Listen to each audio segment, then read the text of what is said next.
and a lot. Some of us starting to get the age where we like to forget things. What did I do? Did I do that? Anyway, any questions?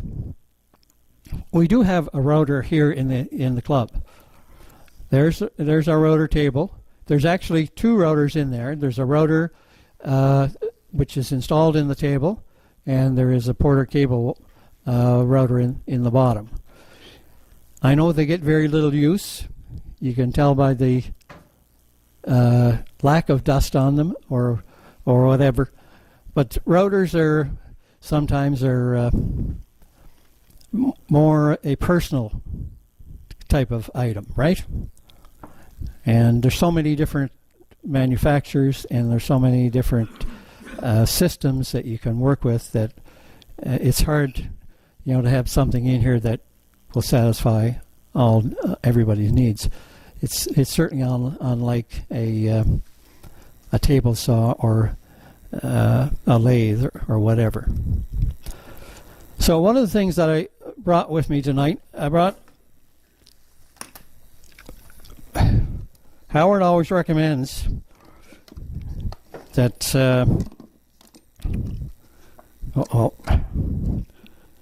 that we have certain types of router bits. And I brought a sample of them tonight. And I just wanted to show you.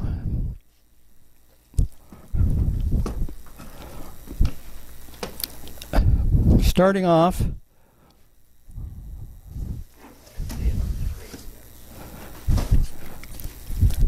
now I'll show these, but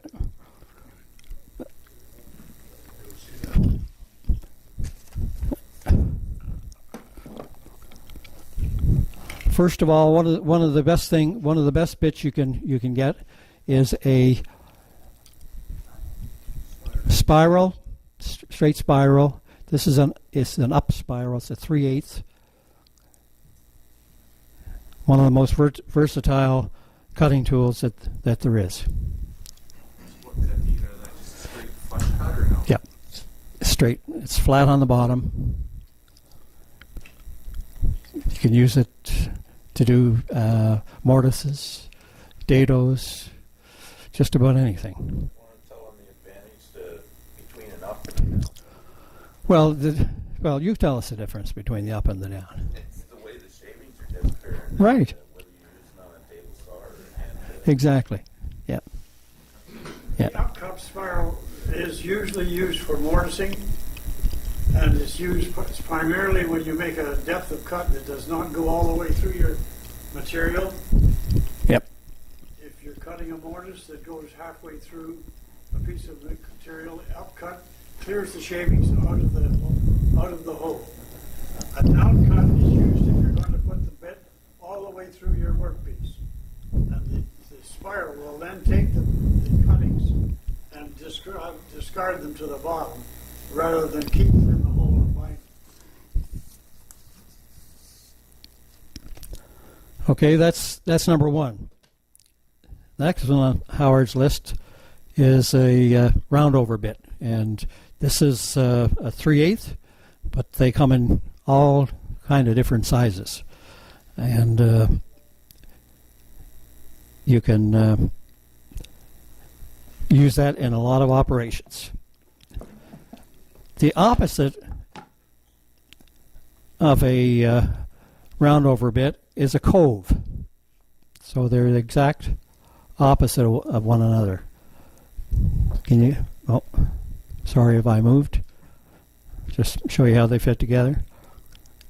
In a lot of operations, if you're making your own moldings,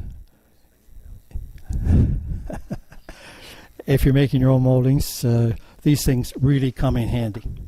They're good to drop leaf. Yes. The next one is a Roman ogee. This is a 5/32 Roman ogee. Another bit that's a necessity when you're doing moldings. And as you know, have you noticed a lot of these have bearings, and the bearings can be changed from one size to the other. This one is a rabbiting bit. It's again, it can be a 1/2 inch or 3/8 or whatever you like, but it's really great in making rabbets around the exterior of panels. And this one is a 45-degree chamfer bit. Again with the bearing. And the last one I've got here is, no, it's not the last one. This is a dovetail, a 14-degree dovetail bit.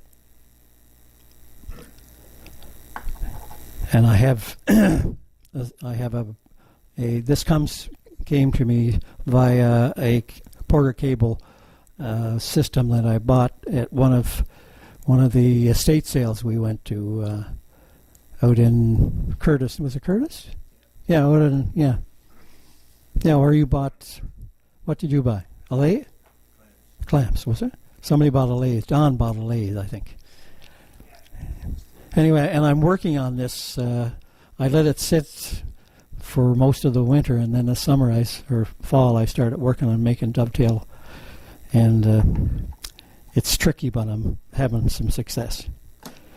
The last but not least is a double fluted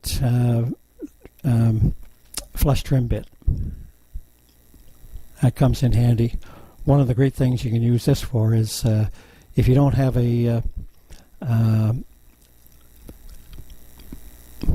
trying to think if the machine back there. No, the jointer. If you don't have a jointer, you can.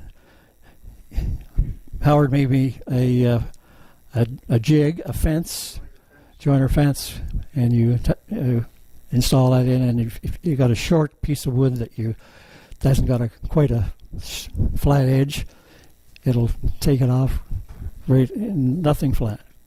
One thing I might mention when he's showing you the flush cutting bit, in time it will get dull.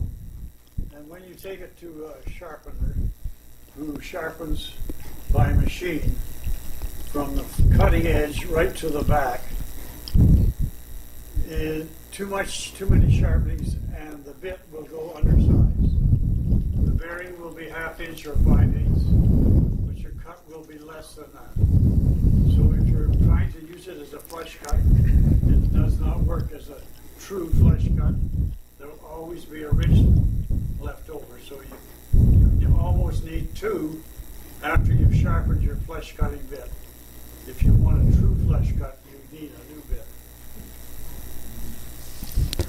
Okay, thank you, Howard. Any questions on those?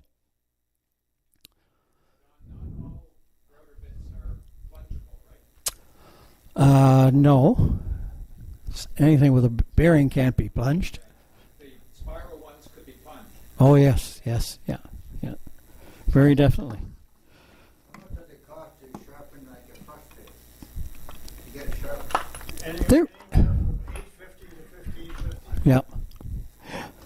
Depending on the number of loops on the bit, how many bearings he's got to take off when he cuts the bit and then put them back on again. Ross, I don't like to say anything about anybody, but Ross sharpens rotor bits by hand, and he usually sharpens the cutting edge by hand. A machine sharpener will do it by computer, and it will sharpen from the cutting edge directly back into the shank. One of the things I brought with me tonight is a toothbrush. It's one of the greatest things for cleaning bits. But it also is a reminder to me that bits are like toothbrushes. You don't lend your toothbrush. You don't lend your bits. Is that your wife's? No, that's mine. That was mine. Want to talk a little bit about collets? Let's see what I've got here. Quick question on cleaning.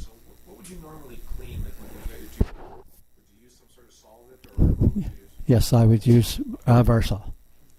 That's what I use, or a paint thinner or whatever. Yeah. That what you use? Yeah. Do you use? It doesn't. I always just wipe my bits clean with a fine piece of steel wool. Steel wool. Yeah. Yeah. If a bearing on a bit starts to run, if you can feel it, and it's running rough, throw the bearing away and get a new one. And don't clean a bit with a bearing on it with solvents like lacquer thinners. Right. Yeah. Take the bearing off. That's Yeah. correct. If you don't, the liquid is going to impregnate it and dilute and thin the bearing and after it's diluted. So if you're going to use solvents to clean the bit, take the bearing off, take the bit, put the bearing back on. Make sure that it's running. Whether there's a rough spot on it. And if there is, don't push it into work. Think that you're going to get a few more hours out of it. Because in time, it will seize and it will fracture and blow apart just as an explosion inside.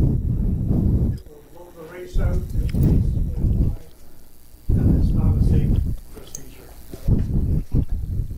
Where's a good place to buy the bearing? Oshawa bearing.